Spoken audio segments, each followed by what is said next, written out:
Expert Guide to Venice. Although there are days when tourists outnumber locals by 2 to 1, Venice never loses its capacity to enchant. Summer brings some of the most daunting crowds, but there's a reason why they come: the sheer loveliness of an exquisite city that seems miraculously built on water. It's important to remember that, even at peak visitor times, you are never more than a bridge and an alley away from a more secluded city, full of secret campi, squares, handsome Gothic palazzi and lively neighborhood wine bars. In any season, Venice's churches and museums offer antique glories aplenty, but there is also a vibrant contemporary art scene, even away from the Art Biennale. When to go to Venice? At summer's end, the Venice Film Festival turns the sleepy Lido into a mini Hollywood. Venice is a unique, magical place 365 days a year. But much of the time you'll be sharing that magic with thousands of other visitors. Numbers peak in summer, despite the heat, humidity and swarms of mosquitoes. Spring and autumn are much more pleasant months. I especially like late autumn, mid-October to mid-November, when, if you're lucky with the weather, it can still be warm enough to eat outside.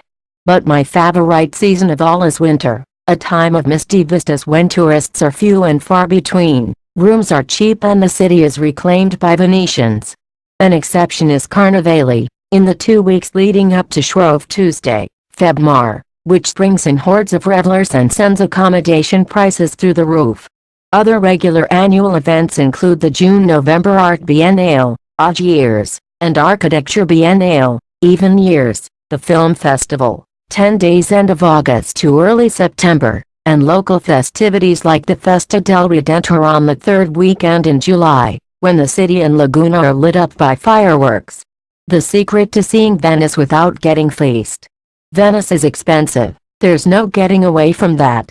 However, there are ways to avoid becoming the latest victim of some of its dearest establishments, like the poor British family that this week felt compelled to write to the mayor after being charged €526, £463, for lunch near St. Mark's Square. Typically, the largest parts of most people's budget when they visit the Italian city is the hotel and cost of eating out. But if you know where to look and how to book, there are places offering extremely competitive prices. For example, when booking hotels, check websites carefully. You may find last-minute places at knockdown prices. Even better, go when the city's virtually empty, between the end of October and the beginning of February.